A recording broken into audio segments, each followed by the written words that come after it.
Hello everyone and welcome back to our channel. In this video, we'll be talking about parallel lines and transversal lines.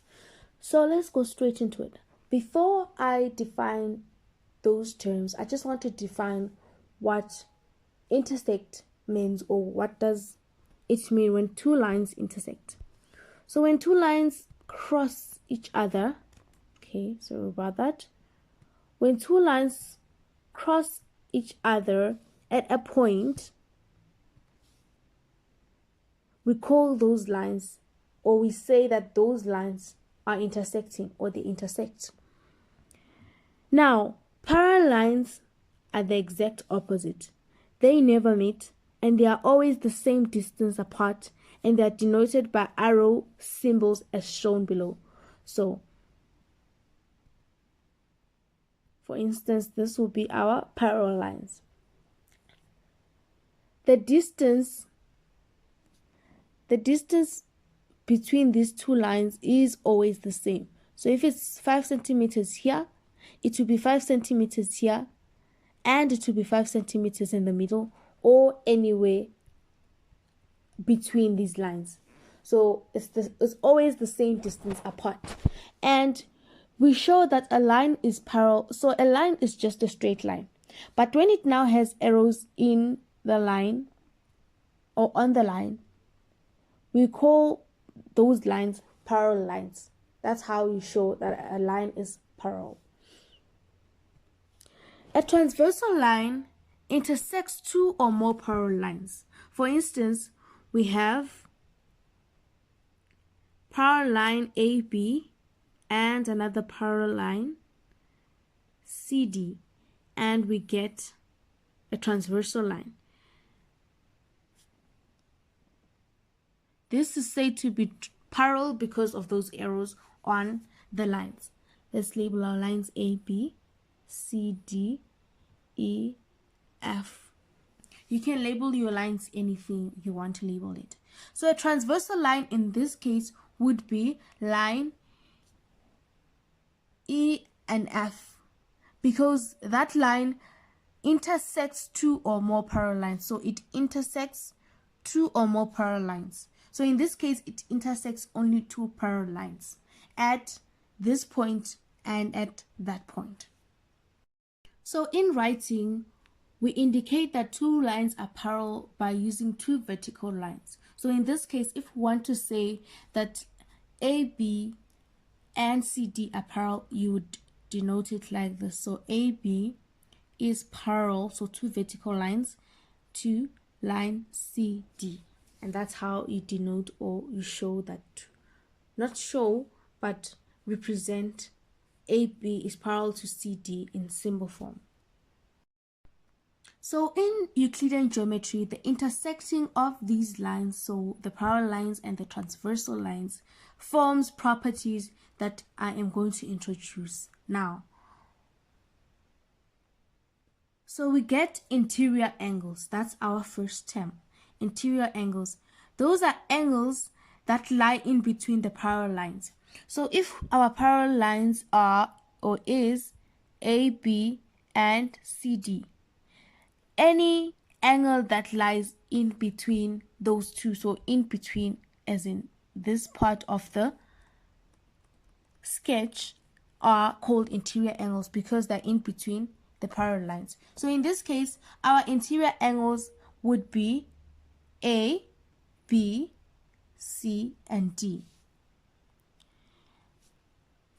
Our next term or name of angles is the exterior angles. Those are angles that lie outside the parallel lines. So if our parallel lines again are A, B, and C, D, our exterior angles in this case would be angle E, F, H, and G, because they lie outside the parallel lines. So they lie this part and this part of the parallel lines. So our next angles are the corresponding angles. These are angles on the same side of the parallel lines and the same side of the transversal lines. If the lines are parallel, the corresponding angles will be equal. So this is what this means. So using color, angles on the same side of the lines. So let's take parallel lines AB and CD. So AB is parallel to CD, and we look at the top part of this part of the parallel line. So we are looking at the same side of the parallel lines, which is the top side, right? And we look at our transversal line, which is EF, and we look at the left side. So we are looking at this part of the transversal line EF. So this line EF. So let's take, for instance, angle H. Angle H would be corresponding to angle D. And why do I say that? Because angle D is on the same position as angle H. Angle D and H are both on the top side of our parallel lines, and they are both on the same side of our transversal lines. So basically they're in the same position. And if you look at it closely, you see that it forms an F shape, and the inner corners of the F shape are equal. So that is what corresponding angles are. So you should be able to see the F when you have parallel lines and a transversal, one or more transversal lines. You should be able to see an F, and when you have an F, the interior angles are the equal angles. So let's look at our next angles, which are the co-interior angles. These are angles that lie in between the lines, the parallel lines, and on the same side of the transversal. If the lines are parallel, the lines are supplementary. So supplementary, if you recall from our two previous videos, supplementary means it adds up to 180 degrees.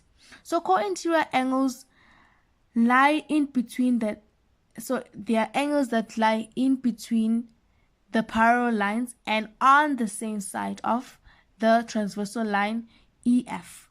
So we have kind of a U shape. So if I take another color so we can see our shapes properly, we can see that it forms a U shape using the parallel lines and the transversal line. And the interior corners of that U shape or N shape are supplementary. So if you add D plus A, you should be able to get 180 degrees. So that is what co-interior angles mean. And we're going to do more examples on this to understand the concept even better. Then our last term or last angles are the alternate angles. So if we have corresponding angles AB and CD, so AB is parallel to CD, equal interior angles that lie in the same side and on opposite sides of the transversal, if the lines are parallel, the interior angles will be equal. So in this case, we are looking at a Z shape. So for instance, let's draw a Z shape right there. So we are saying that A will be equal to C. And that is what alternate angles or alternate interior angles mean. So it's a Z, and only the interior angles are equal. And notice you need a transversal line and at least two parallel lines to be able to see alternate angles, co-interior angles, and corresponding angles. So in this case, angle A will be equal to angle C, and angle B will be equal to angle D, because our Z will still be like this, and this is our interior, and D would also be our interior if our Z is in that order. And yes, so we move on to our next angles, which we already introduced in our previous video, which is the vertically opposite angles. So those angles are the angles that are vertically opposite. So when you have two lines parallel or not, so in this case we have CD, as long as it's a straight line, then DAF, D will be equal to F, and E would be equal to C, because we have two straight lines E and C that intersect at the same point, and so D will be equal to F and C will be equal to E. So in short, or let me say our summary for today would be the following. So we've learned that parallel lines are lines that will never meet. So they have the same distance at the beginning is the same distance in the middle and every part of the line. And we've learned that a transversal line is the line that cuts two or more parallel lines. We've also learned that a parallel line is denoted by a straight line with an arrow in between. So it can be 3 arrows or 2 arrows or 1 arrow, but it will still mean they are parallel. And we've also learned that so if we have transversal lines and parallel lines in our sketch, we should be able to use the following reasons or see the following shapes. So we have F for corresponding, so the two interior angles which are on the same side of the parallel lines and same side of the transversal line are equal. We also have a U for co-interior angles. So this angle A plus angle B should be supplementary, so should give us 180 degrees. And we get alternate angles, which is a Z. So the two interior angles will be equal to each other. So whenever you have parallel lines and you want to solve for a problem, always remember that you can always use this. They were surely invented for a reason. So whenever you have a problem and you see a transversal line and two parallel lines or more, you are welcome to use FUN. So F for corresponding, U for co-interior, and Z for alternate angles.